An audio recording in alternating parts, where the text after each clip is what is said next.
There is a concept in finance that is simple on the surface but becomes much more meaningful once we understand how it works over time. It's called compound interest. The idea is straightforward. Our money generates returns and those returns are reinvested, allowing future returns to be calculated on a larger base. Over time, this leads to growth that starts slowly and then increase a lot. In this episode, I will explain you how compounding works, why time matters more than the amount you start with, and how to apply this when thinking about long-term investing. Hey, I'm João, and welcome back to How to Make Your First Million with Your 9 to 5 job.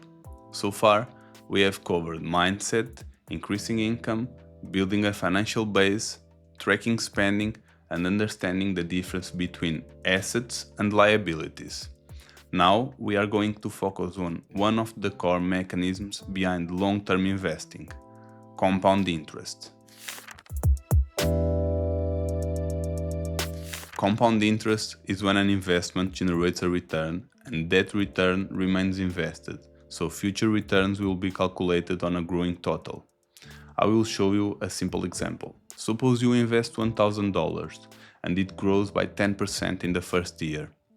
At the end of that year, you have $1,100.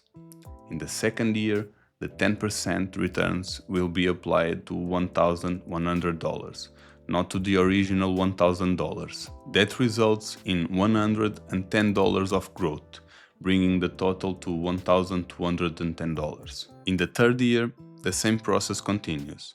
10% of $1,210 is $120, resulting in a total of $1,331. Each year, the increase becomes slightly larger because the base amount is increasing. In the early years, the change is modest. Over longer periods, however, the cumulative effect becomes more significant. The rate of return remains the same, but the total grows more quickly because it is applied to a larger base.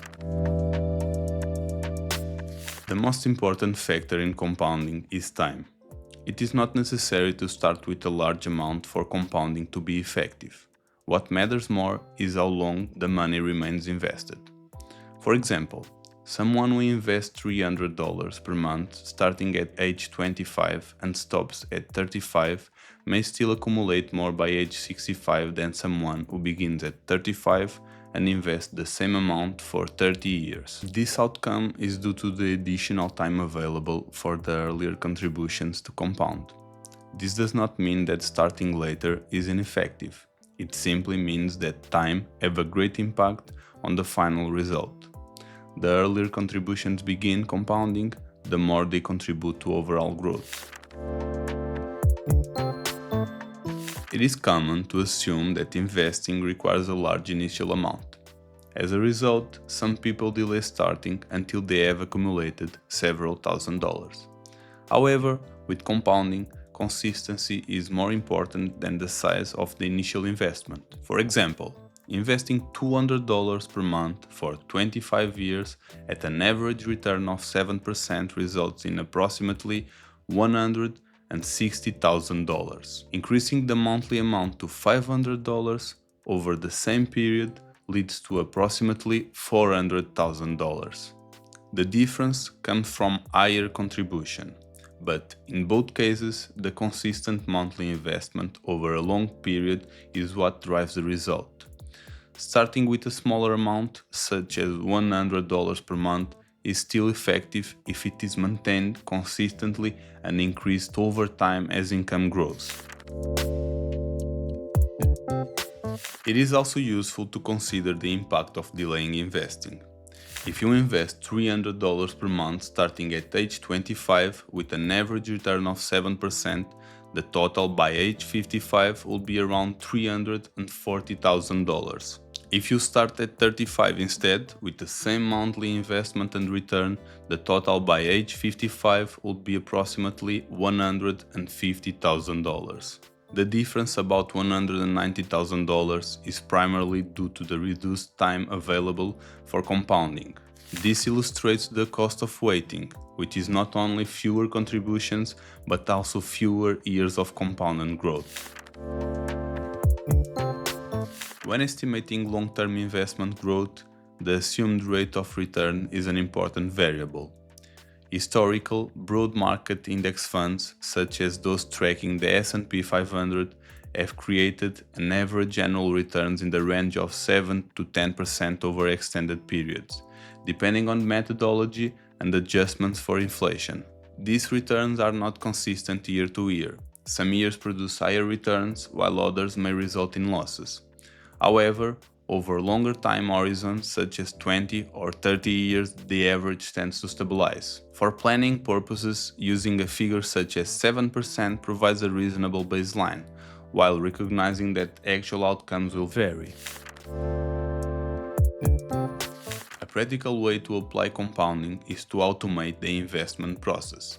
Setting up a fixed monthly transfer on the same day as income is received helps ensure consistency. This reduces the reliance on manual decisions and avoids the tendency to delay investing based on the market conditions. It also removes the need to attempt to time the market. Investing at regular intervals, regardless of market conditions, is often called dollar cost averaging. Over time, this approach distributes purchases across different price levels and supports consistent participation in the market. To better understand how compounding applies to your situation, it is useful to model specific scenarios.